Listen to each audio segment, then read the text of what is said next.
Some call it the world's currency. Some call it a safe haven. Some call it the petrodollar. Global investors flock to the dollar during a crisis. Emerging markets peg their currency to the dollar to boost trades. Some countries straight up dollarize their economy. The world's appetite for more dollars allowed America to shape world order and running limited debt virtually for free. It wasn't until half a century ago that the dollar became so powerful. How did the world get hooked on the USD in the first place?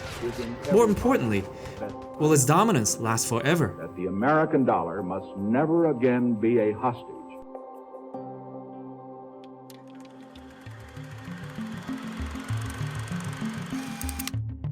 The evolution of the dollar is best explained through four phases in the modern monetary history. In 1873, the world was on a classic gold standard.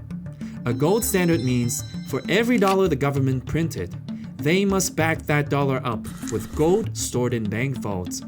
If a customer gave the bank a $20 bill, the bank was required to give him or her $20 physical gold in return, because gold was what gave confidence and credibility to that currency.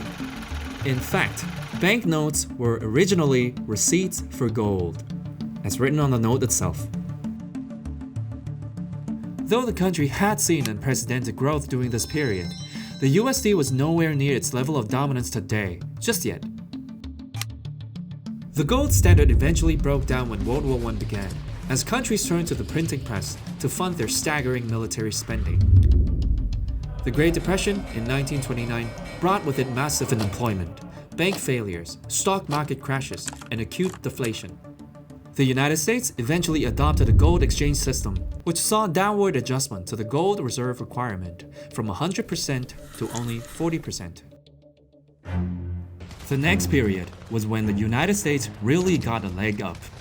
During the World War, European countries had transformed themselves into full-blown war economies. Car manufacturers were suddenly building tanks. Factories went from producing consumer goods to churning out artilleries.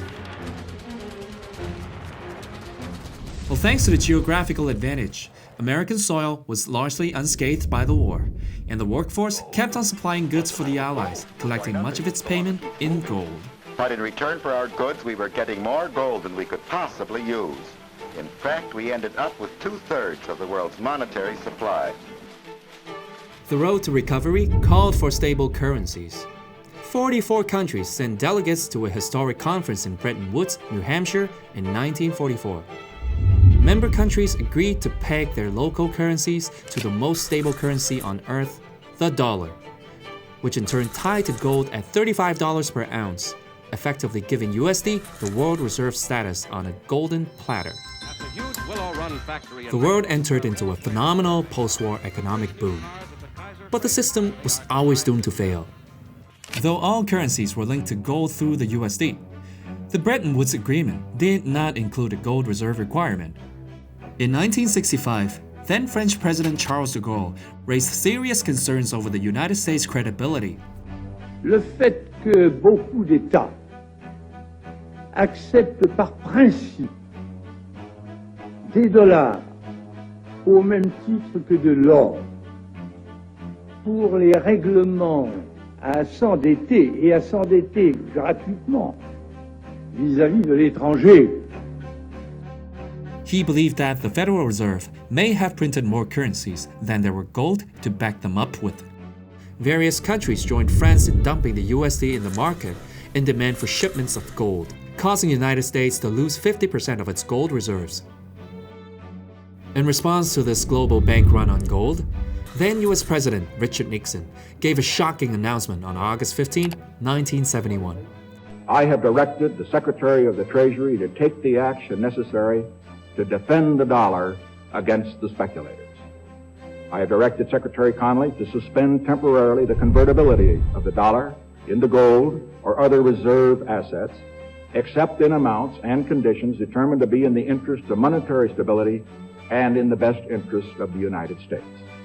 This was famously dubbed as the Nixon shock. America unilaterally put an end to the Bretton Woods system. Gold standard had officially become a thing of the past.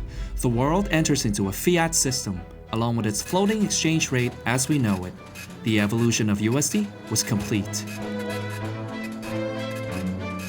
In the current system, fiat currencies are backed by nothing, other than the full faith and credit of the governments that issue them.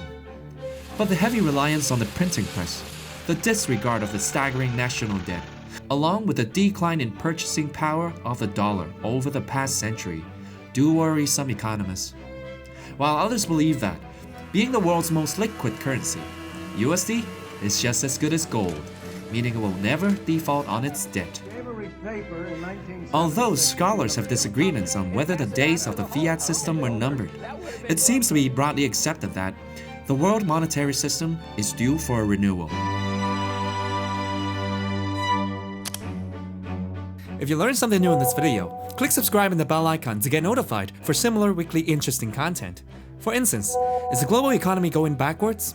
Click on last week's video and I'll break it to you straight in 5 minutes. See you next week.